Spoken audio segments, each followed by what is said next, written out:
Phil Foden is about to sign a brand new contract at Manchester City, and I think this is absolutely brilliant business from the club. They are trying to tie down probably the most important young name at the club right now. He is the future of this club. He is Manchester through and through. He is blue through and through. And I think what the club are offering him is about right for where he is at in his career right now. He is currently in a dressing room with his friends like Jack Grealish and Kyle Walker and all the other English lads who are currently sitting on 150, 250 grand a week. And Phil Foden was sitting there on 12 grand a week. It looks like City have now offered him a contract worth up to 200 grand a week, which he was currently on 12, remember that, now 200, which is a massive pay increase, which I'm sure you can put that into perspective for yourself. But it's a 6-year contract, and that's what we want to talk about the most, is the length of this contract, which is what is most pivotal, if you get me, because with a player being as good as Phil Foden at the age of 22, by the way, the guy's still 22, a 4-time Premier League winner and multiple cup competitions, there will be a lot of interest in him from around the world if City don't tie him down quickly. And I know, we can rely on him being a City fan from young and all that, sentimental stuff is great, but if City don't offer this guy what he's worth and what he deserves, sharpish, and show him how much he means to the club, it can become an issue and he can maybe start to feel unsettled. So I'm very happy to hear this is happening. Joe, 200 grand a week for Phil Foden. First of all, do you think that is fair and reasonable? And of course, a 6-year contract.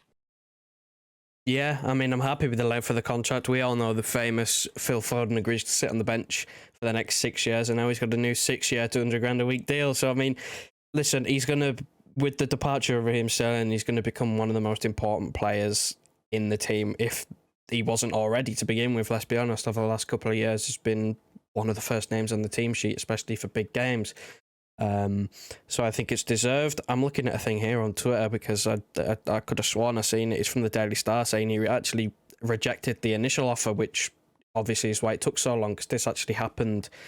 Well, we thought this was going to happen sort of October start of the season sort of time, and it never did. Apparently he rejected 150 grand a week at the start of the season, so that's another 50k from the original offer. But I mean, it is deserved to become one of the highest paid players at the club, because again, like, he's going to be so important, especially for the future. Time down for 6 years, it's a no-brainer.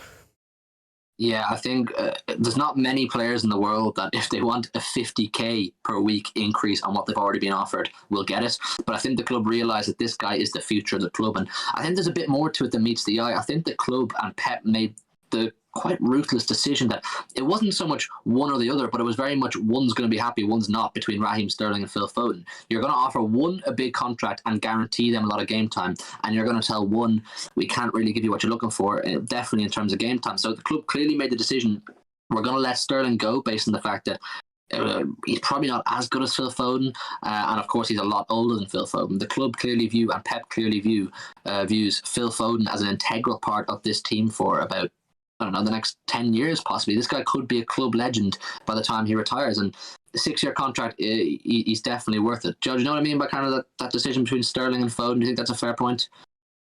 Yeah, if it comes down to one or the other, you choose Phil Foden. He's got so many years ahead of him, and he's could potentially become better than Sterling was. I know that's potentially hard to look at, considering that at one point Sterling was putting up numbers that rivaled Lionel Messi, but there's no reason why Foden can't do the same. He's a player who can play in so many different positions and so many different roles across the pitch. He's invaluable to a squad to have that sort of versatility about him, where he's played as a false nine, he's played off the right, he's played off the left, he's played in midfield.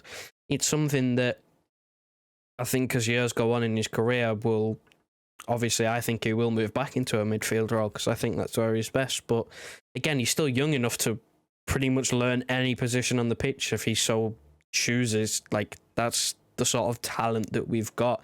And I think that, again, if it came down to one of them, I'd rather keep Foden. It's as simple as that. And I think he won't cost as much as Sterling as well. We have to remember Sterling reported the Chelsea deal. He's supposed to take him to top 3 earners in the Premier League. I don't want that. Not after the last couple of seasons with Sterling. I think he could have possibly turned it around, but I wouldn't have wanted to give him like 350 grand a week or something. So I think the club have made the right decision. If that's what it came down to, I think that the right decision has been made.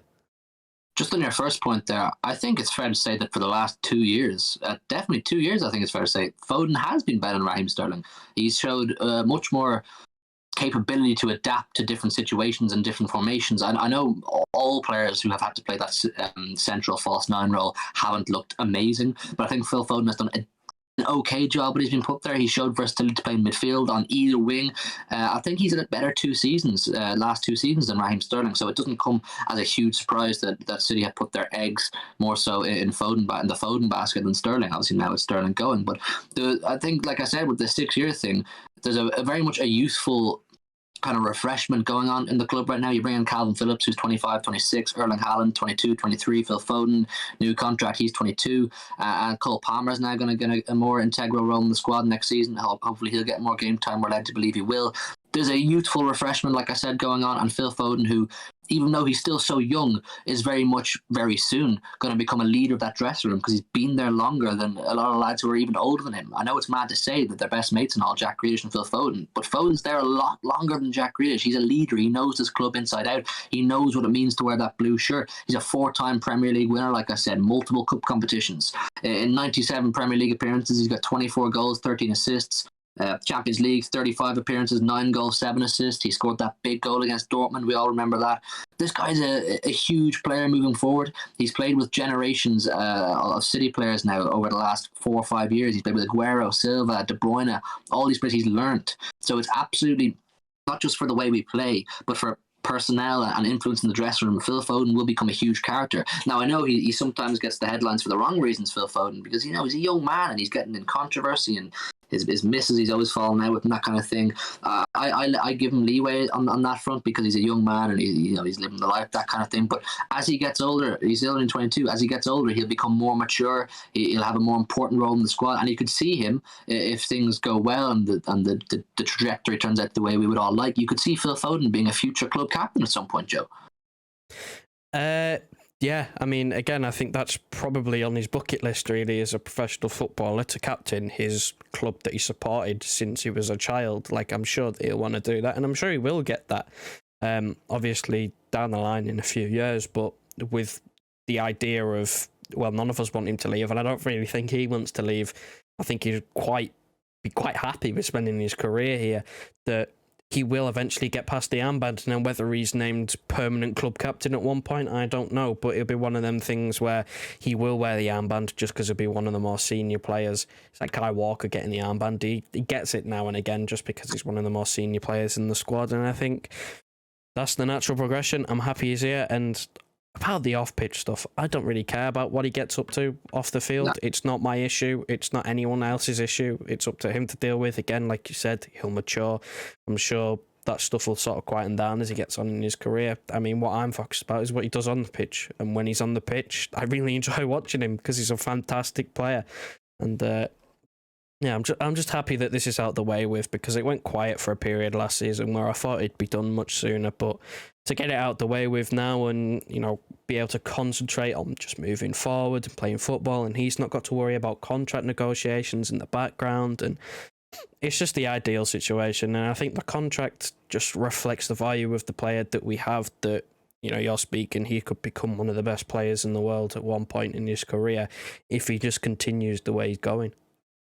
It's no secret that a player who's happy with his contract, when he signed a new contract that he's happy with, he'll play better. And the club know that. And for anybody who's concerned on that point we made earlier on about that extra 50 grand he wanted when he turned down 150 grand a week, the guy is simply just asking for what he's worth. He knows what he's worth, and he knows what he can get elsewhere if he did decide he wanted to move elsewhere. So he's gone to Cheeky in the board and said, listen, I just want what I deserve, what other players of my level are getting. So I don't see any issue with it. I think this is a great piece of business by City. I know they're trying to tie down Rodri as well. We might do a video on that. But listen, 6 more years of Phil Foden will take him up to about 28 years old. And it's exciting, man. He's nowhere near his prime, and he's delivering these kind of statistics and these kind of performances very consistently, regularly every week now, for the last 2 years at least. You touched on that famous headline a couple of years ago, Phil Foden agrees to sit on the bench for 6 years. You can tell now this guy's not sitting on the bench. He's not a bench player. What a silly headline that was. Get down below in the comments. Let us know your thoughts on the new Phil Foden deal, our star boy, the Stockport Iniesta. Wasn't that what we called him a few years ago? Get down below in the comments. Do us a massive favour as well if you would. Before you click off, leave a like on the video. The support recently has been absolutely ace. So we really, really appreciate that. We're so close now to 3K subs. We would really, really appreciate your support on the road to 3K. We'll see you again on Wednesday with a brand new video. Good night and God bless.